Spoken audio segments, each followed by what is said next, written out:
जिनका भी जन्म अगस्त 12 का हुआ है वो जिंदगी को रोमांटिसाइज करना चाहते हैं। अब रोमांटिसाइज का मतलब ये नहीं है कि हर वक्त रिलेशनशिप में होना है, हर वक्त प्यार में होना है। दरअसल जिंदगी को गुलाबी रंग के चश्मे से देखना इन्हें अच्छा लगता है। तो चाहे इनकी लाइफ में कुछ भी हो रहा हो, कितने भी इश्यूज आ रहे हो, कितने भी चैलेंजेस हो, उसके बावजूद भी ये लोग जिंदगी की तरफ एक बहुत पॉजिटिव और कई बार एक्सट्रीमली ऑप्टिमिस्टिक नजरिया भी रखते हैं। 12 अगस्त को बहुत सारे प्रोमिनेंट लोगों का जन्म हुआ है। अगर आज की बात करें तो आप सारा अली खान को जानते ही हैं। विक्रम साराभाई को भी आपको जरूर जानना चाहिए, that's very important. Fashion model turned actress Cara Delevingne, I hope I am pronouncing her name correctly because मैं हमेशा गलत बोलती हूँ, so I am sorry, but I think it's Cara Delevingne only. इनका जन्म 12 अगस्त को हुआ है। जॉन कैडबरी, जिन्होंने कैडबरी की चॉकलेट्स पहली बार बनानी शुरू की थी, उनका जन्म 12 अगस्त को हुआ है। और उसके साथ साथ ही टाइसन फ्यूरी, उनका जन्म भी 12 अगस्त को हुआ है। क्या खास है इन लोगों में? इन लोगों के अंदर सबसे इंपॉर्टेंट चीज ये है कि जिंदगी को रोमांटिसाइज करना है, जिंदगी को पोएट्री बनाना है। यूजुअली इन लोगों का चेहरा जब आप देखेंगे तो उसमें आपको बहुत सारे स्ट्रॉन्ग फीचर्स नजर आएंगे। स्ट्रॉन्ग फीचर्स यानी कि इनके आईब्राउज का जो एरिया होता है वो काफ़ी स्ट्रॉन्ग होता है। यहाँ की जो हड्डी होती है, आईब्राउ के नीचे जो हड्डी होती है वो काफ़ी स्ट्रॉन्ग होती है। माथा इनका काफ़ी स्ट्रॉन्ग होता है, ये यूजुअली आपको देखने को मिलेगा। लेकिन इसके साथ साथ ही, इतना स्ट्रॉन्ग अपीयरेंस होने के साथ साथ ही, ये लोग अंदर से कैसे होते हैं? एकदम पोएट होते हैं, एकदम शायर होते हैं। इन्हें शायरियाँ भी वैसे बड़ी अच्छी लगती हैं और ये जिंदगी को उसी शायराना अंदाज में जीना ही पसंद करते हैं।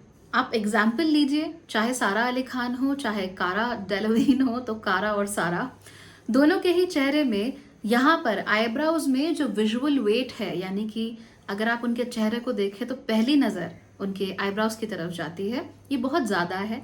हालांकि सारा का चेहरा फिर भी थोड़ा पिटीट है, फिर भी थोड़ा पतला है रिलेटिवली, लेकिन अगर आप कारा को देखेंगे, she has a very strong, a very dramatic face.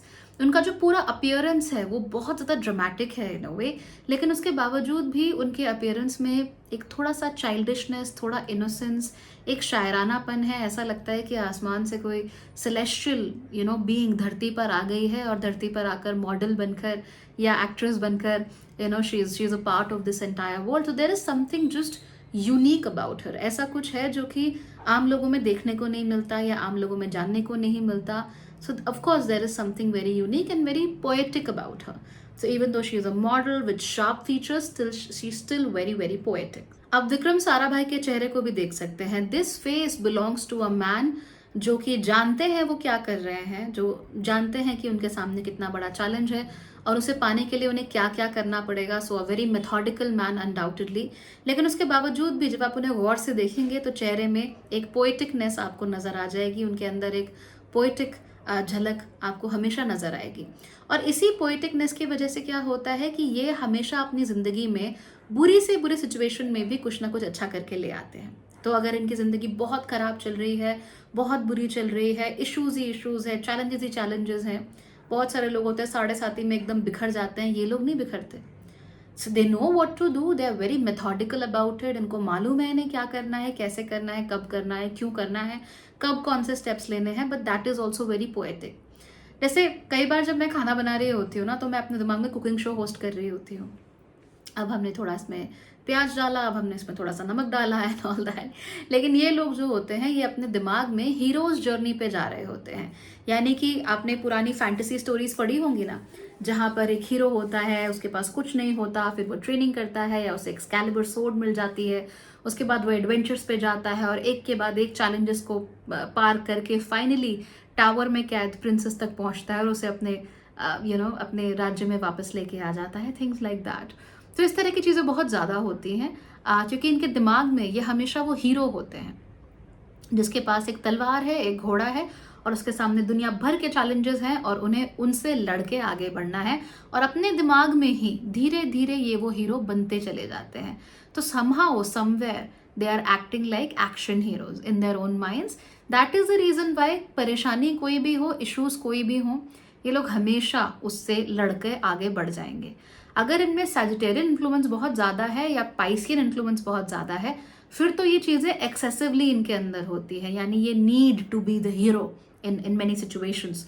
और हीरो कभी हार नहीं मानता, हीरो कभी पीछे नहीं हटता, हीरो हमेशा डट के मुकाबला करता है, और ये लोग यही होना चाहते हैं। ये लोग काफ़ी स्मार्ट भी होते हैं और काफ़ी इंटेलिजेंट भी होते हैं, लेकिन एकेडमिक वाले स्मार्ट और इंटेलिजेंट ऐसा मत समझिए। दरअसल इनकी जो एक्चुअल इंटेलिजेंस होती है वो है इनकी स्पेशियल अवेयरनेस। स्पेशियल अवेयरनेस यानी इनके आसपास जो माहौल है या जो एरिया है उसमें क्या हो रहा है उसके प्रति ये बेहद अवेयर होते हैं। ये लोग अच्छे खासे स्मार्ट होते हैं, इंटेलिजेंट भी होते हैं। ऐसा है कि अकेडमिकली तो ये बेहतर परफॉर्म करते ही हैं, may be not the toppers always, academically they are good, लेकिन इनकी असली इंटेलिजेंस अकेडमिक्स वाली होती ही नहीं है। इनकी असली इंटेलिजेंस होती है स्पेशियल अवेयरनेस, यानी इनके आसपास क्या चल रहा है, इनके एनवायरनमेंट में क्या चल रहा है एट एनी गिवन मोमेंट। इसीलिए कई बार ये अपने बहुत अच्छे रिफ्लेक्सेस को भी इस्तेमाल कर पाते हैं, और कई बार ये लोग बहुत सारे अच्छे एक्ट्स ऑफ काइंडनेस भी करते हैं। जैसे अगर आप चलते जा रहे हो और आपसे 2 मीटर पीछे कोई अचानक से गिर गया तो बहुत सारे लोग नोटिस नहीं करेंगे, लेकिन अगस्त 12 को जन्मा हुआ व्यक्ति डेफिनेटली नोटिस भी करेगा और जाकर उसे उठाएगा भी, क्योंकि again they are a hero, so they want to do everything in a very heroic fashion. और ऐसा कैसा हीरो है जो अपने पीछे गिरे हुए व्यक्ति को उठा भी नहीं सकता। तो ऐसा ये बहुत ज़्यादा करते हैं, बहुत फ्रीक्वेंटली करते हैं।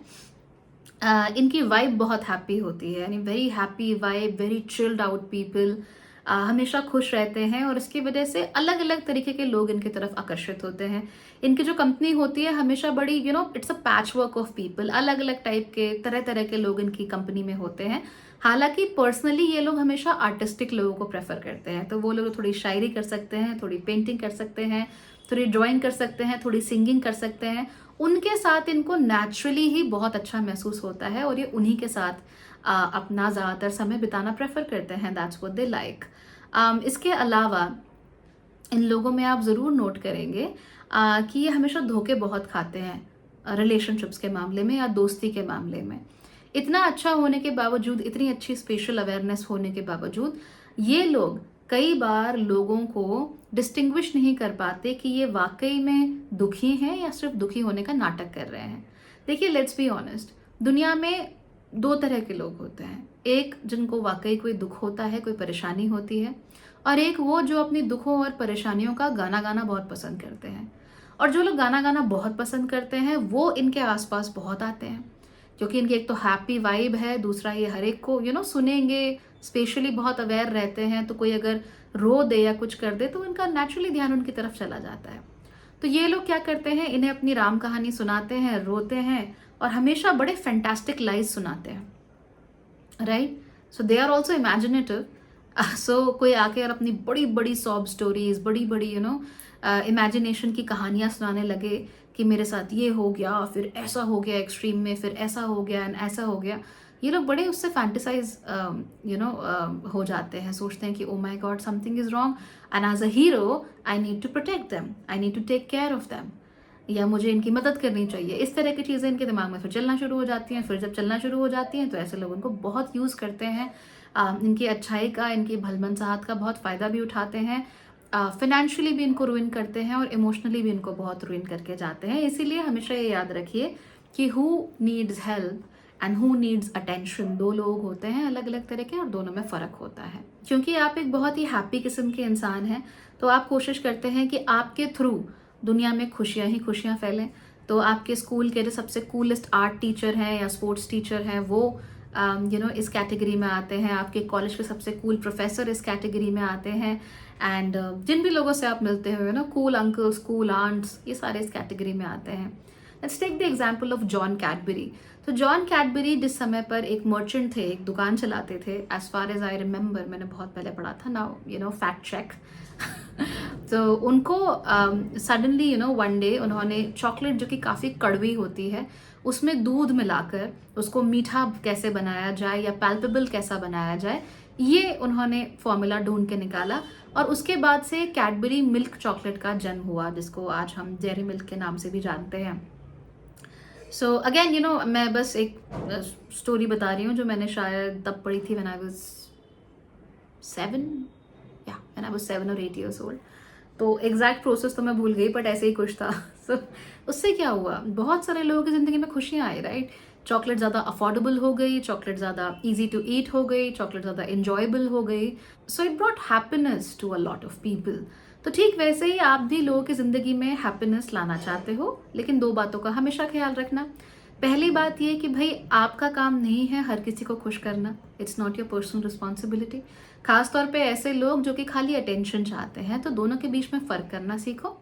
दूसरी चीज़ ये है कि अपनी लाइफ को एक प्लान्ड तरीके से जियो. अनप्लान्ड जिंदगी मत. You have everything that a person can ask for. You're smart, you're talented, you're imaginative, you're creative. तो दूसरों के चक्कर में अपना समय ज़्यादा मत बर्बाद किया करो. अपने प्लान ज़रूर बनाओ, अपना स्केड्यूल ज़रूर बनाओ, और उसके में आपको समय बचता है अगर, उस समय में आप लोगों की मदद करने की कोशिश करो. That way you will also be able to prioritise कि किसको मदद चाहिए और किसको नहीं चाहिए. That's very crucial for you. So remember that, and in the next video let's talk about August 13th.